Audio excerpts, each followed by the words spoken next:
There are two generations of Americans just walking around who have no idea what the world was like with the Soviet Union. But there's a first-generation American here in Boise from Russia who remembers it well. And with the recent attempt by Russian President Vladimir Putin to reclaim parts of that empire, well, she knows firsthand why it's important to not just remember your roots, but to remember the crimes or misdeeds of history or even current events. Well, they can't be carried by current generations. Nowhere is that more evident than in Boise's only Russian restaurant.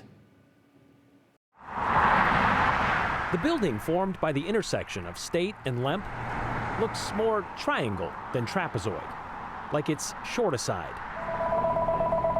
But there's another side to the Russian restaurant. Alyonka Russian cuisine. You'll find. Looks like we have a 5:30 inside. Yes, absolutely. Kind of like the collectibles from the old country.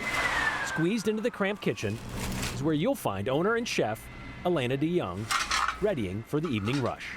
It's something Elena's been doing since November of 2019, when she started Alyonka, an idea inspired by her success running Boise's Russian Food Festival for more than a decade. But Elena's love of food goes back even further. Yes, I grew up in Soviet Union. Born in Kazakhstan's biggest city, Elena knew all about sharing small spaces. My dad passed away when I was 7, and there were 6 of us. We moved in with our grandparents. She remembers watching one of her grandmothers cook for the whole family. And she could make something amazingly delicious out of nothing. Which was quite the skill, considering they lived in a home without running water and just one hot plate. When she died, I was 11, and I was responsible for cooking in the house. And since then, I always was looking for something similar, experimenting with different food, cooking and baking and trying to find those flavors. Elena found some of those flavors. My mom, I believe it was her wedding gift. In her original family cookbook. The book of delicious and healthy food. And a few have found their way into her current menu. So when I grew up with different ethnicity. And I would say my menu kind of indicates that. It's not strictly Russian. And that's the other side to Alyonka's, the side that shows whom Elena welcomes into this space. Her sous chefs, Natalia and Svetlana from Ukraine. I know people would look at that and go, okay, hold on a second, Russia and Ukraine working together. Brian, I grew up in Soviet Union. We did not have a separation. You're Ukrainian, I'm Russian. I grew up in Kazakhstan, so I grew up in multicultural community, and I thought, who cares what's going on in the world? Standing shoulder to shoulder with Ukrainians is nothing new for Elena, who hired her first Ukrainian months after she opened. Hiring Ukrainians like hiring the sisters or brothers.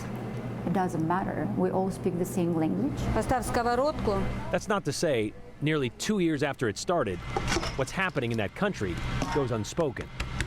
Well, the girls coming in and they telling me, they have families there, and they telling this horrifying stories what's happening there.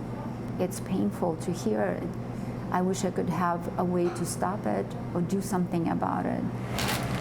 Svetlana's story?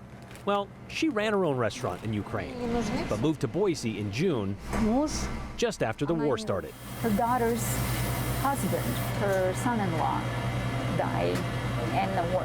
English may still be foreign to her, but Svetlana says she's happy to have found a place so familiar, so far away. She said, yeah, I feel like I'm home.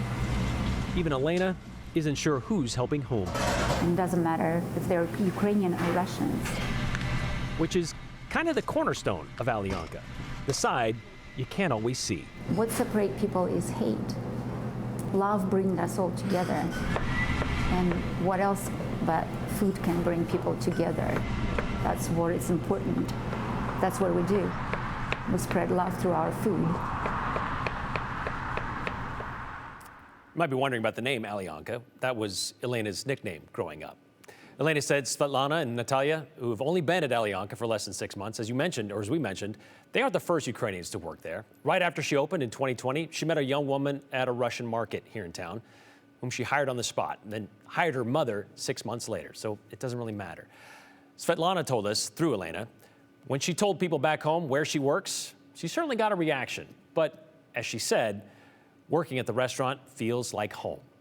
3 weeks from now will mark the 2-year anniversary since Russia escalated the conflict with Ukraine by invading that country.